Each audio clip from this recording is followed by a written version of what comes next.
Warren Buffett is here. As you know, he is perhaps the world's most respected investor. He is also chairman and CEO of Berkshire Hathaway. He has been on this program many times. I last spoke with him over a year ago at the peak of the worst economic crisis since the Great Depression. At that time, he said that America had been struck by an economic Pearl Harbor. But much has changed since then, and he's here to tell us how he views a global and American economy in recovery. His own company reflects the progress made in recent months. Last week, Berkshire Hathaway struck a $26 billion deal to buy all of Burlington Northern Santa Fe Railroad, the largest acquisition in company history. He called the deal an all-in wager on the American economy. He's in New York for a town hall event that he held with Bill Gates at Columbia University yesterday, and I am pleased to have a good friend of this program and a good friend of mine back at this table. Welcome. Thank you, Charlie. I'm pleased to be here. It's great to see you. It has been, certainly from the middle of 2008 to the middle of 2009, one incredible year. One incredible year. And one to a lifetime, I hope. Yes.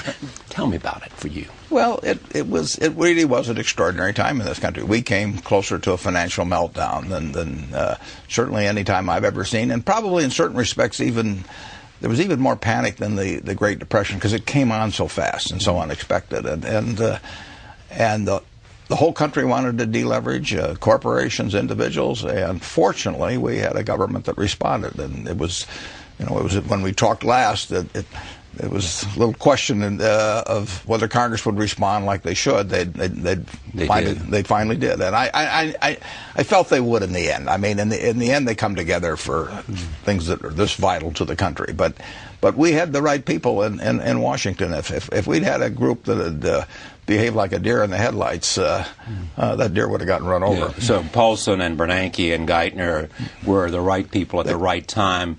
And you don't know what might have happened if others had been in those positions of power. No, I can think of others. I'm not going to name them, but I can think of others where the ending would have been with us in the abyss rather than just peering down into it. You made some investments during that period, right? General Electric, Goldman Sachs. But you just pulled out the big elephant gun. We may have used most of our powder in that one, too. You said, I stretched to the last nickel for this one. Yeah. Why did you do it? Well, I felt it was an opportunity to buy a business that is going to be around for 100 or 200 years.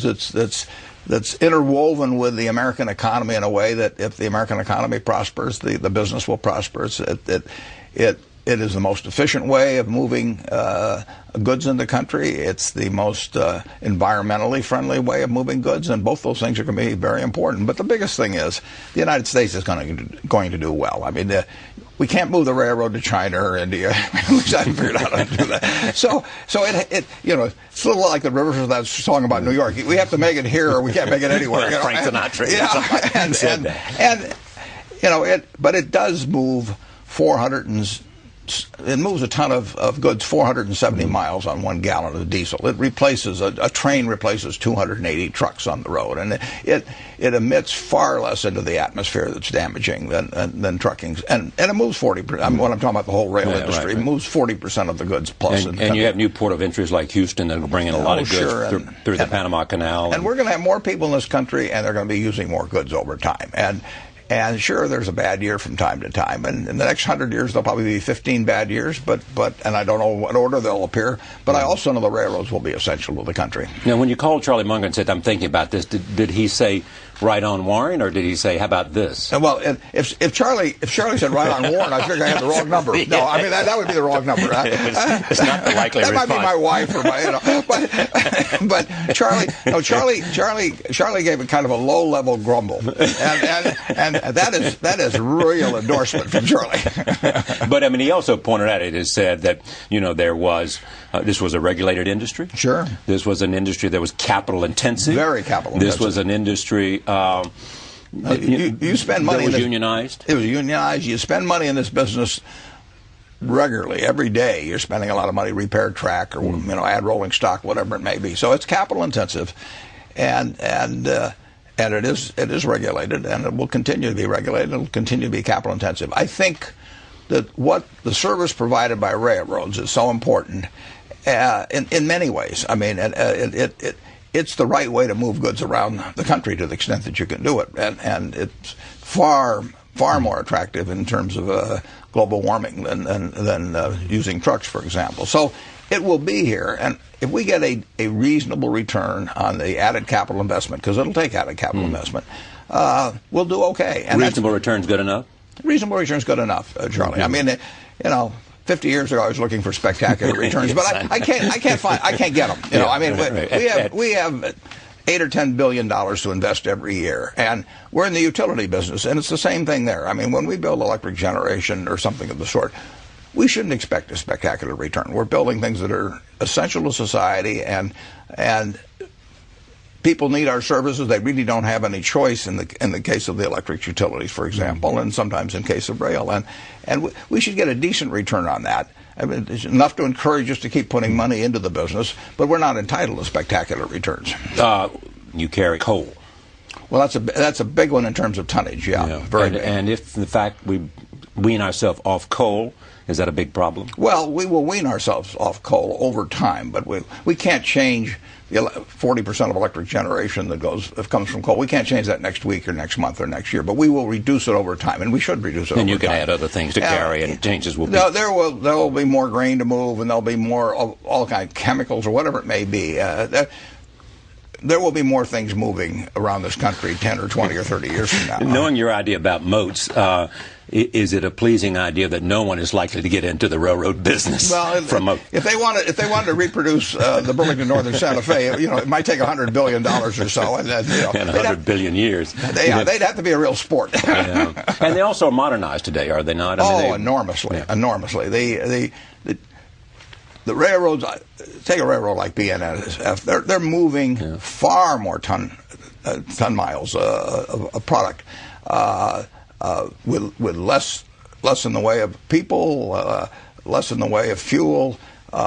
Railroads have become far more efficient over the years. There were 1.5 million people employed in the rail industry after World War II.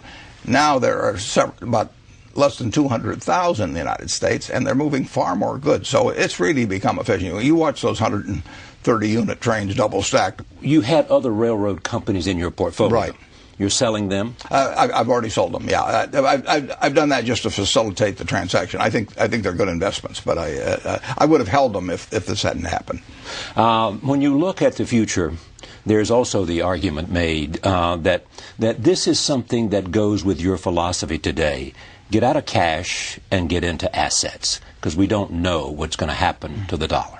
Well, cash is always a bad investment. I mean, when people said cash is king a year ago, I mean, that's crazy. I mean, cash wasn't producing anything, and it was sure to go down in value over time. On the other hand, you always want to be sure you have enough. I mean, it's like oxygen. You want to be sure it's around, but you don't need to have excessive amounts of it around. And cash, we will always have enough cash around. But anytime we have surplus cash around, I'm unhappy. I mean, I would much rather have good businesses than cash. And we found a chance in the last year or thereabouts to deploy. We came in with something over $40 billion in cash, and we've got about $20 billion now, and we've had some earnings. So we put a lot of cash to work, and I like that. No, I'd much rather own a good business than have cash. And it is a hedge against the dollar? Well, you can say all assets are a hedge against the dollar. I mean, but all you know is that the dollar is going to be worth less 10, 20, 30 years from now. I say worth less, not worthless. Right. You want to watch that. But it will be, and that's true of almost every currency that I can think of. The question is how much it depreciates in value. But cash is not a place to that.